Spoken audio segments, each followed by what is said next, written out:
শীত মানেই খেজুরের গুড় আর পিঠেপুলির মরশুম। আর পিঠেপুলির মধ্যে সেরা হলো পাটিসাপটা, যা স্বাদে অতুলনীয়। আজ আমি আপনাদের সাথে এই পাটিসাপটার রেসিপিটি শেয়ার করতে চলেছি। আশা করি আপনাদের ভালো লাগবে। এই পাটিসাপটা বানানোর জন্য আমি একটা পাত্রে 1 বাটি চালের গুঁড়ো নিলাম। এরপর ওই বাটিরই হাফ বাটি ময়দা নিলাম। এরপর আমি এর মধ্যে দিয়ে দেব সামান্য নুন আর দেব স্বাদ মতো চিনি।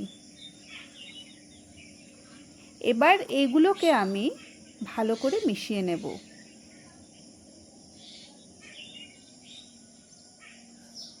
সমস্ত উপকরণগুলো ভালো করে মেশানোর পরে আমি এর মধ্যে দেব আগে থেকে ফোটানো উষ্ণ গরম দুধ।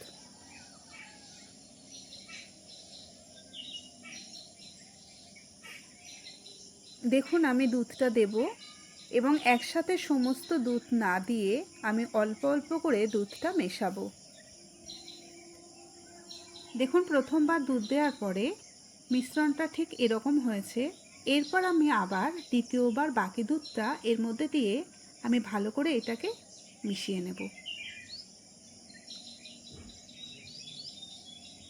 দেখুন সমস্ত উপকরণগুলোকে ভালো করে গুলে নিতে হবে, যাতে এর মধ্যে কোনো রকম চালের গুঁড়ো না থাকে। ঠিক এই রকম মিশ্রণটি হয়েছে, খুব পাতলাও যেন না হয় আবার যেন খুব মোটাও না হয়। এরপর আমি কিছুটা ব্যাটার আলাদা করে অন্য একটি পাত্রে রাখব, কারণ আমি কিছুটা পরিমাণে খেজুরের গুড় দিয়ে পিঠে বানাবো। এটার মধ্যে আমি কিছুটা পরিমাণে খেজুরের গুড় দিয়ে দিলাম। এবার খেজুরের গুড়টাকে এর সাথে ভালো করে আমি মিশিয়ে নেব। ব্যাস, আমার দু রকমের ব্যাটার তৈরি হয়ে গেল। একটা সাদা পাটিসাপটা হবে, একটা হবে গুড়ের পাটিসাপটা। এবার দেখুন আমি কিছুটা সন্দেশ নিয়েছি। এবার এই সন্দেশগুলোকে আমি পুরের জন্য রেডি করে নেব। দেখুন এভাবে আমি প্রত্যেকটা পাটিসাপটার পুর রেডি করে নিলাম আগে থেকেই।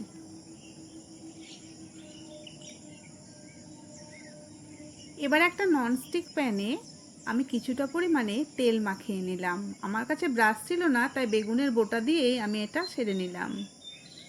এরপর একটা হাতার সাহায্যে ব্যাটারটিকে আমি দেব। খুব বেশিও দেব না আবার কমও দেব না। এবার পুরটাকে আমি মাঝখানে দিয়ে দিলাম। এরপর একটা চামচের সাহায্যে আমি এটাকে আস্তে আস্তে তুলে নেব। দেখুন কিভাবে তুলতে হয়। এভাবে রোল করে আমি এটাকে তুলে নিলাম। ব্যাস, রেডি পাটিসাপটা।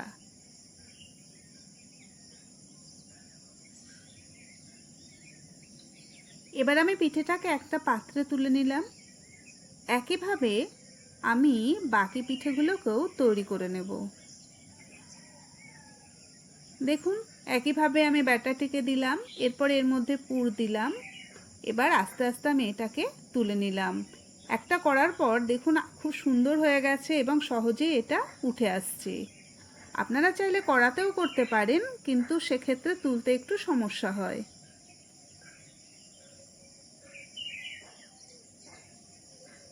এরপর আমি গুড় দেয়া ব্যাটারটাকে দেব।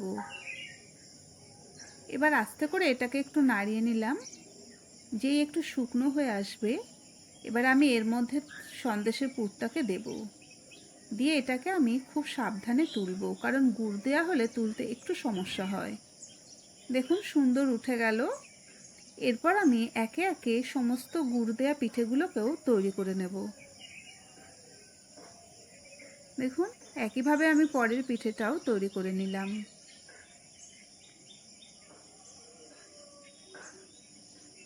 রেসিপিটি যদি ভালো লাগে তাহলে অবশ্যই একটি কমেন্ট করে জানাবেন এবং সাবস্ক্রাইব করে পাশে থাকবেন। রেসিপিটি সম্পূর্ণ দেখার জন্য অসংখ্য ধন্যবাদ। ভালো থাকবেন, সুস্থ থাকবেন।